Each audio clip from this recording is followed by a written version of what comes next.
Good morning and welcome to NHSSN's Breaking Bread. Today we are sitting with our executive committee and we are talking about really what it means to serve. So I want to take a second and just kind of go around and introduce our executive committee. So who'd like to go first? I'll start. Thank you. Well, good morning. Hello, team. Gabriela Wyatt. I'm the vice chair of NHSSN, and I'm so happy to be here breaking bread with my fellow members. Am I going It's all you. Darius Costin Postone. I am the board chair. Served on this board for going on 8 years now. Long time. Yeah. Been involved with the organization most of my adult life, it feels like. So, I'm glad to be here. Thank you. Hello, Good morning. Marisa, or everybody calls me Marissa Cervantes. I am the board secretary, and I've served on this board. This is my second term, so I don't even know how many years. A lot. A lot, more than a dozen. With a few different roles Yeah, as well. yes. So great. Started as a child. Paula Pruitt, I am the board treasurer. I have been serving now, it's a year and a half, and very happy to be on this episode of Breaking Bread. Thank you, thank you.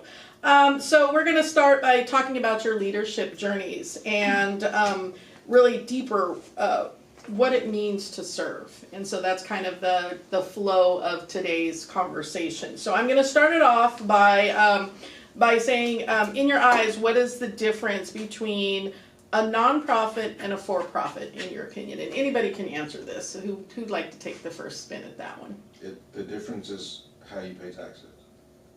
Literally. Like, you have to make money, people gotta get paid, you're still providing a service, but how you do your taxes is different. Like, That's so true. that is literally the difference.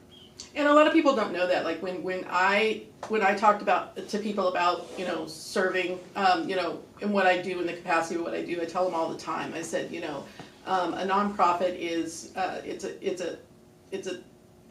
the tax status is not a business model. So thank you for that. Anybody else have any? And ironically, like piggybacking on, because obviously I do numbers, nonprofit doesn't necessarily mean zero profit. It doesn't mean that, and I think that's a really big misconception. So in order, especially with so many changes going on with the government and funding and cutbacks and things, I think we are positioning ourselves, especially NHSSN, in a way where we can actually come out on top and not fall behind because some of the funding cuts. So it doesn't necessarily mean zero profit. That's really important, because a lot of people think that working for a nonprofit that we're poor, or we were constantly working with the homeless. They're all different kinds Or you of should nonprofits. work for free. Or that we And work I for think- free. And I firmly believe, regardless whether it's nonprofit or for-profit, you should adequately pay the people who work for the nonprofit. Because the better quality you have, the better product or service you can offer the community. that's And I know the hard work everybody puts into this organization, and I appreciate it. Absolutely. Oh, thank you. So that kind of segues in to the conversation that we're going to shift to is the leadership roles of it, because everybody here serves on the executive team of the board and then the board itself. So and we could just kind of go from there. Tell us about a mentor who significantly shaped your career in leadership, and what was the most that they did to prepare you to serve on a board? Where I found my purpose and what I was meant to do. And so it was definitely somewhat of a challenge trying to figure that out and feeling comfortable in my own skin and coming to basically saying, oh, it was like an aha moment in my adult years, trying to finally figuring it out. And feeling comfortable doing so, and then also speaking my mind when thinking, well, this might sound stupid, but and then somebody else said it, and I was like, oh good. wow, Yeah. that sounded smart when they were saying that, but I was thinking it, why didn't I just speak up?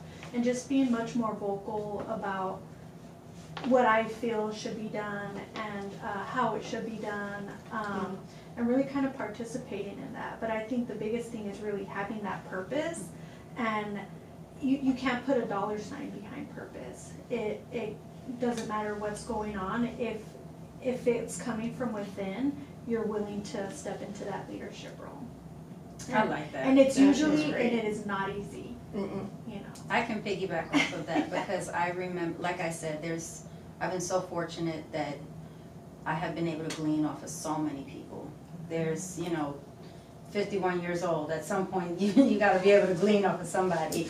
And I've been able to eat the meat and spit out the bones. So I've been able to kind of get some, receive something. And the one thing that's been consistent throughout is definitely be yourself. Don't be afraid to make a mistake. Don't be afraid to take a step back. Do not be afraid to ask a question. I think that's really important to take away as far as like leadership, so that the next generation, you do the same thing. So because they have the same fears, same concerns, same questions, and you're right, you feel silly sometimes, and you're like, oh, I'm so young, I asked this question, but they said it, and it sounds really, really smart, right? So yeah, I agree, I can piggyback off of it. That's great, that's I great. was told a long time ago that you're always interviewing, you just don't know what you're interviewing for. So, and sometimes like being mentored is we're the interviewer, and the person who you may look to as a mentor never even signed up for it, never thought that they were mentoring you. You were That's just so good too. asking questions and Just absorbing that. yeah, knowledge. absorbing Yeah. what you could, because they're in a place that you either want to be, haven't been, want to know about, whatever. So staying curious. It's so Yeah. good, like the shit. Until somebody else identifies Yes. it in you. Yeah. And that's how I got into certain leadership positions, Yes. was because someone saw the skill set or really the passion in me and gave me an opportunity. Because you don't think you have earned it, you know? So back to your point, you don't know what you don't know until you're in it. See, you like that, right? Well, then, no, that was great. That was great, and it leads into the next question is, tell us what's been the biggest leadership challenge that you faced in your career. Well, I'll start with my development as a leader. That was a challenge for me. There were times where I had opportunities for growth and I stepped back from that. And a lot of that has to do with imposter syndrome, not feeling like you deserve to be in that seat or in that room. And so with mentorship and guidance from other people and having other people believe in you, and that kind of reminded me like, okay, I am worthy of this, I can do it. And so overcoming those challenges to become an executive director. And then now the challenges are being that ED, so changing from coworker to boss, and the mentality and knowing that I have to make decisions, and I like to keep decisions with my team, but there are some that are ultimately mine, that I have to make decisions that affect the whole organization, and I have to think a lot more intentionally on the team and on our finances before signing something or making a decision. And I think that in my time as a new leader, as a new executive director, that's probably the biggest challenge, is just being intentional about everything. Something that Paola said earlier about like being yourself. I'll give an example. I was in a meeting full of executives and we were going over a new tool that we had, and I was like, that is dope. And everybody looked at me and I felt like shame at first. But the imposter syndrome for years of feeling like I didn't belong in the seat because I didn't have this or I didn't come from that. And the reality is, remember Barack Obama said, sometimes you're in these rooms and you're looking around at these people and they got lots of titles, and then they open their mouth and you're like, they ain't all that. Yeah. Right. And the realization when I get in the rooms, because somebody looked out for me to get me in a place where I'm in the room, and realizing like I can be myself and still shine. I can be who I am because these people are being who they are, and they ain't all that. I love all the responses because I can relate to exactly what you said. I can relate to exactly what you said. And I think that, at this stage in the game, to be in this position and understand what some of the obstacles are is wild, because you can look back and be like, oh my gosh, why did I say that, or why did I do that? And there's so many things that you're gonna have to, like, you don't throw the baby out with the bathwater. Everything is part of the whole process. You I have would so hope many not. little That's like the lesson. innuendos I know. that I But love that it. is the lesson, that all of this is a part of you. So you Mhm. can't pick and choose what parts move you forward, it's all you.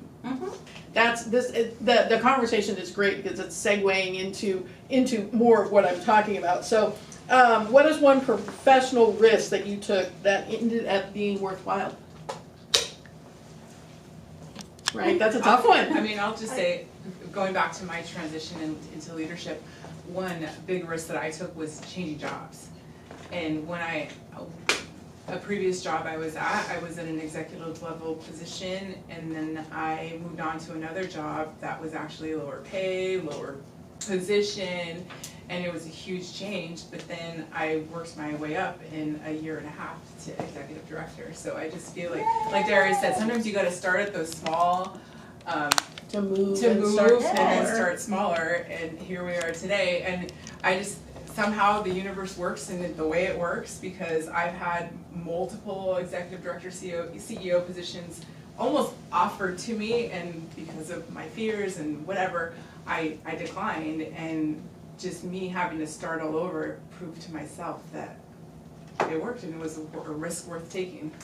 I'm gonna jump in on Yeah. that question as well. So for me, I ran for office and I didn't win. However, I took myself to limits that I didn't know I could Yes. go. Yeah. And it really wasn't even Mhm. the professional side, it was the circumstances that I was in and all the personal stuff that was going on, and I feel succeeded in spite of. Mhm. And just the people that I met along the way, and then now I have a point of reference, I have perspective, I have an understanding and a high respect of what people have to go through to run for office, Mhm. and, you know, Mhm. where things will, We're so hard on ourselves because we call these things failures. I failed. I failed. And if we change the perspective around here, you're gonna be like, oh, she got another one. I love them. If you change the start writing them down. perspective, if you change the perspective around, it's how many times you get up. It's not how many times you fall, it's how many times you recover. And in that, it's not a failure, it's just another, now you know not to do it part that of my way. journey. Yeah, and you know not to do it that Yeah. way, like what would you change? Yeah. So now you've learned another lesson, another layer in moving forward and climbing that ladder, whatever that is. You know, whether it's purpose, whether it's, you know, a job, whether it's family, Yeah, relationship, whatever it is, it's just another way of it's really doing it. reframing that That's it. point of. Well, we'll wrap this portion up with one last question. If you could share one message with future community leaders, what would it be? Jump all in. Right. Don't I hold love that back. that was just like the Yeah. first thing that came Yeah. to you. And That's always great. share your relationships. And share your story. Yes. Because you never know where someone's at and how your story can impact that other person. Because that's how I got into service, was I was in one of my worst seasons in my life, but serving others is what got me through it and helped others through it as well. I agree. I like that. That is I know that That's great. So we're gonna move on to board service. And so as we jump into board service, I'm sure the viewers want to know is how you started and what led you to, you know, wanting to serve on a board and go from that route. So many people don't understand what nonprofit board members actually do. How would you explain your role? Okay, so we've been told Right? time and time again. So we are to, we don't do the day-to-day. So we make sure that the mission is intact, that the operation of the organization is overall, it's integral, and we are in line with the agency's purpose. And our one and only employee is the executive director or CEO. It's between, accountability to the organization. Like that is the main job, is holding the organization accountable to what it said it was gonna do. Mission, bylaws, all of that. And knowing the organization well enough to do that.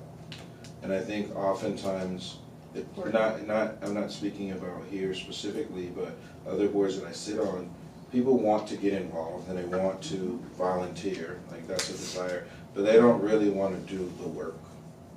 They want to build a resume, they want to show up and have their name, but the work requires you to actually understand what the organization does, because it's impossible for you to hold the organization accountable to its mission, purpose, bylaws, all of that, if you don't know what the organization does. And I think that is the piece. There's things that you have to get through that it might not be popular. Like you have a fiduciary responsibility to Absolutely. the organization, and sometimes, you have certain board members that might not participate or like really truly understand. And so you have to sometimes be that unpopular board member for the benefit of the board that you're on. Yes, and we were talking about leadership, and there's a difference between a manager and a leader. Correct. And oftentimes people mix those up. If you are serving on the board and you want to manage the organization, this is not the right seat for you. Because one, you got a full-time job that you actually get paid for, go manage people there. It's not your job to do it here. But it is your job to step in as a leader, and the leader is going to have foresight, the leader is going to ask questions, the leader is going to do research, the leader is going to hold someone accountable. But I'm not telling you how to get to the solution, I'm just holding you accountable to the solution needs to happen. So Marissa, you work at a nonprofit, you have a long history of nonprofits, and you also serve on multiple boards. Can you expand on the different types of boards and how they serve, and the difference between different types of boards that you've experienced? I've experienced both governing board and working board, and the working board is very rare, I would say, and those are more for this, like Family Promise once had a working board, but it's because we had a small team. We were so small, and we had a really awesome engaging board that really had to step in to do some of the day-to-day activities, fundraising, finances, all of that, and then we grew into a governing board, and here, obviously we're a governing board, but also something that I, as a board member and as someone who has board members, in addition to knowing the mission and being mission driven, it's also for me the expectation that you know enough about the organization to be an advocate. So to go out into the community and to speak and to know about all of our programs, to know about what we do, because I want to talk about who I serve and why and what we do, so that way we can get buy-in. If I can't fundraise for the organization, at least I can put the word out there and get other people to be invested or to know or to join partnerships, and I think that's just as important for board members as well. That's perfect. You touched on something, you touched on something that I think is really important, because you started to define working board and governing board. And I think that's really important to understand when you look at going to serve on a board, whether you're going to be on a working board or a governing board, because a lot of people have to understand what their fiduciary duties are to the board that they serve. And then what the requirements are too. Some boards. I was just going to talk about, you said the give-get piece, but regardless of what type of board you're serving on, your give is going to be more than just the time you show up to a meeting or go to an event. Yeah. At a minimum, the give is finding ways to propel the organization forward. To your point, you have to know what the organization does and be able to talk about that in the community, because the more eyes that are on what the organization does, the more funds that can come into it, the more people that can be served, all of that. So if nothing else, your give is being an advocate. Well, that's perfect because that also segues into the next question is, since joining NHSSN's board, how has your perception of affordable housing changed? Or what does affordable housing mean to you? Gabby? Is that with you? And I guess by definition is really, 30% of your pay goes towards your housing. And a lot of people don't have that luxury. Because it is a luxury, whether it's renting, whether it's being able to purchase a home. We're sadly in a crisis, where the median household income cannot afford to purchase a home. Not just affordable housing, but the differences of housing components that we have here, where it's transitional, whether it's workforce, affordable or attainable housing, like there's different kinds of housing. And I think people think of affordable housing as a negative connotation that, oh, it's for poor-stricken people. Right. And I'm like, Right. I fit that definition. Can't Most people afford do and they don't realize Yeah, it. they don't. You know, They have no when they idea. look at that and they, kind of like expanding on, transitional Yeah. or you moving someone, who we say moving through the wheel. You're Yeah. moving from, sometimes homelessness. Yeah. And there's various types of homelessness, whether you're Yeah. truly homeless or you're couch surfing or you're living in your car, you're living Yeah. with friends, and then you move to affordable housing or transitional Yeah. housing and what that means. And like you Yeah. ask somebody what transitional housing is, sometimes they don't know, and how Yeah. you move through that cycle. And So- and I think there's also a perception of a specific demographic Yes. of what's affordable. Yeah. And the truth is there's professionals, a lot of professionals and just regular, I guess, whatever that definition might be of people who can't afford a house. I think that's where my understanding has shifted Yeah. significantly. It's not a low income problem No. because it's hitting middle income people.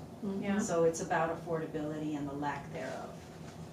And all of the different types of housing that we have that are available to not just poor, not just, homeless. It's Yeah. not, it's really affordability across the board for all demographics. And really, it's not a money thing. It's, it's hitting even middle income earners, two parent households that are both working, that can't make rent or even afford to purchase a home. I don't have the percentage off the top of my head, but there is a large number of people who are one crisis away from homelessness. Yes. So, and those are working people. Those are people Yeah. with nice cars, with nice houses. It's Yeah. not just a low income issue or where you live but and I would say something that I've learned being on the board for so many years is I've always worked in the field of working with people who are low income,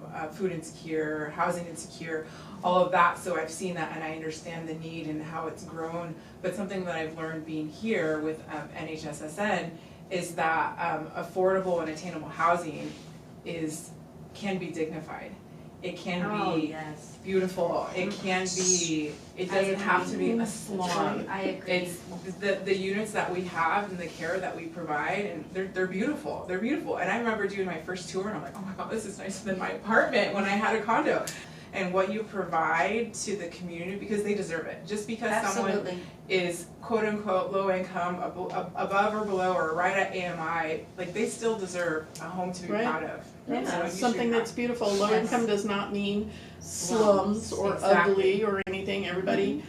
Everybody should have dignity, and that I think that's important to Yes. us. And we're talking about affordable housing. What you need to understand is 80% of the people who work for you are struggling to make their rent.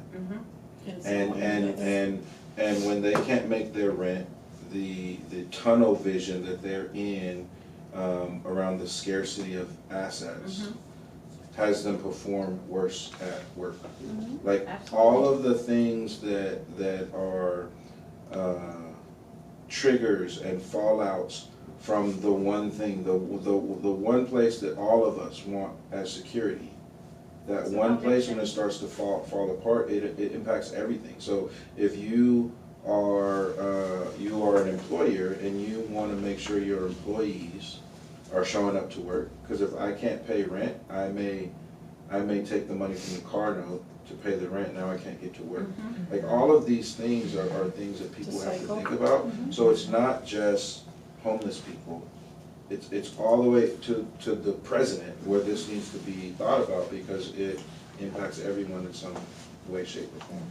Yeah. Well, that's great, because then, so talk about, your effective board leadership, and in the current climate that we're in, how has that shifted or changed any of your perspective on serving on the board? It I just know, makes tough it one. that much more important. Yeah. Because the climate that we are in, social political climate that we're in, there's going to be less money going to organizations, because it has been deemed that this money is serving a set of individuals that we know need to be served, others feel like are Less worthy. no, like they're leeching off of the system. And Very, very And good the way to truth- politically do that, that's great. the truth of the matter is most people are trying. There are very few people that are not trying. Most people are not content with being where they're at. Yes, There are I some, agree. like, if you have ever done any of the tunnel tours with Shine the Light, there are some people who are like, I don't want any parts of the world above me. But every day, even that organization is pulling people out of the tunnels because they want more. To healthcare, to education, to workforce, if you don't have just that fundamental component of your livelihood, how can you really build upon the rest? And then you Yeah, add that's in, it's a good. family, and then you add in, there's just so many moving components. It's not just a linear issue. And I believe everybody should read that book. And the reason behind that book, the reason why we should read it is because they call it the bandwidth tax. That if you are operating in scarcity, your bandwidth is minimized and you are only looking at what's in the tunnel. And if I need to make rent payment, I make very poor decisions. Not because I'm purposely doing it. I'm going down to one of these cash places and I'm taking out a loan that is 400% because all I can think about is right now. And the problem that people don't understand is we are so apathetic as a nation. If it doesn't impact me, then it's wrong. And until you get in a situation, and it could be a scarcity of time, scarcity of money, lots of different, when you're in a tunnel, you make stupid decisions. It's human nature. Because nothing else matters but this thing right in front of me right now. And if we can get more people to see that, we wouldn't be in the climate that we're in. But the majority of people who are making the decisions for us have never been in a situation where scarcity impacts them at all. And the truth of it is people who have been through scarcity are more highly functioning than people who operate in a place of abundance. Because I have to figure it out no matter what.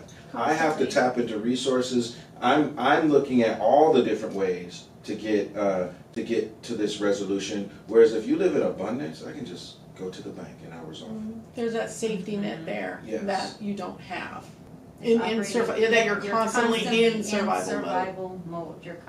There is not a moment for you to breathe, so you only know survival. And in knowing survival, you're right. You're looking how to make the next move, how to survive, how to make sure that your kids have breakfast, or make sure that you pay that rent. And that's something that I've learned, especially with the agency and the organization. I've been hypersensitive to it, and just knowing, it's kind of like when you have kids, education is a big issue. When you have senior parents, senior issues are big issues. When it lands on your front doorstep, When it lands on your front doorstep, all of a sudden it's an issue. But I would encourage us to step outside of our own comfort, our own issues, and Our own tunnel. and our own tunnel. That's very good. And really focus on and really be more empathetic than apathetic, and kind of look at the world around us. Don't pass by that person on the street and judge them. You know, make sure that you are, and I think that's one of the main reasons that, other than you guys twisted my arm, that's one of the reasons why I volunteered on the board, is because I have a very good life. I'm very fortunate. I'm extremely blessed. My children are blessed. But I know that there's people that aren't. And we live, you know, in Las Vegas. I came from New York, so living in Las Vegas, it's right in your face. You can't look in any direction. I don't care if you're in Summerlin, I don't care if you're in Centennial, I don't care if you're on the Strip. You can't look in any direction and not see it. Right. So It's it's always- important that we become a nation or become a community of people that make a difference. Like move towards the end of it, I want to make sure that we're, you know, talking about things that, you know, NHSSN is experiencing, and NHSSN does all things housing. We have a finger in everything, and as we grow. So tell me about one thing that concerns you about the housing landscape in Las Vegas right now. Just one? Just one. Right. For you, one thing, and then we'll move around. For the pace that Las Vegas is growing at, Where do you think NHSSN can have the greatest impact in Las Vegas or Southern Nevada? What we're already doing, I like the multi-units, I like that we're staying with our mission, even in some aspects where we can charge more, but we're like, okay, we're gonna keep our mission going. I'll circle back to where we started the conversation with mentors, and not using the word mentor, but somebody reached back and helped pull someone else forward. The reason why what we do is making impact and will continue. You think about senior housing. Most grandparents contribute to their grandchildren, children, especially if you're lower income. If we can put someone in stable, affordable housing, it affords them the ability to lift somebody else up. We are moving, building workforce housing, getting people in stable housing where they can afford to save a little bit. Those are the people that are their life will propel to the next level, and they can give back. I appreciate that there are organizations looking to help homelessness, but the path from being homeless to being able to be a contributing asset to society is much longer than the space that we're paying in. We can help the world we live in, the community that we are in, so much faster, like moving the middle. Right, and that was really well said, thank you for that. I'd like to, just one more last question is, what gives you hope about the future of housing in Southern Nevada? There are developers that are looking for ways to build affordable housing. Some that we partner with, some we don't even know. People coming from outside of Nevada that are coming in and seeing the opportunity, because you can make money serving others. You may not make billions of dollars off of it, but you're not gonna go broke in service if you do it the right way. And there's a different side of the reward. It's knowing that you're making an impact. That's more than, you know, maybe not a lot of people, but, you know, dollars and cents is one thing, but making an impact, changing somebody's life. And yeah, I agree. This organization gives me hope, because even though we're doing it, you know, we're doing it at the pace that we're doing it. Especially for us, is that we continue to prioritize the people over profit. And so our focus is the people over being the greatest and the biggest and trying to bring in the biggest dollar or raise the biggest dollar. We're mission driven, and it's all about the people, and I have 100% confidence that we will continue to grow and be successful, knowing that we're always focused on our priority, who is the people. Agreed. That's really Good. great. Really great. Ding, ding. So thank you guys for tuning in to this episode of Breaking Bread. We appreciate you. Make sure that you go to our website, www.nhssn.org, and that you like, share, and follow. And we will see you on the next episode. Thank you. Yay! Woo!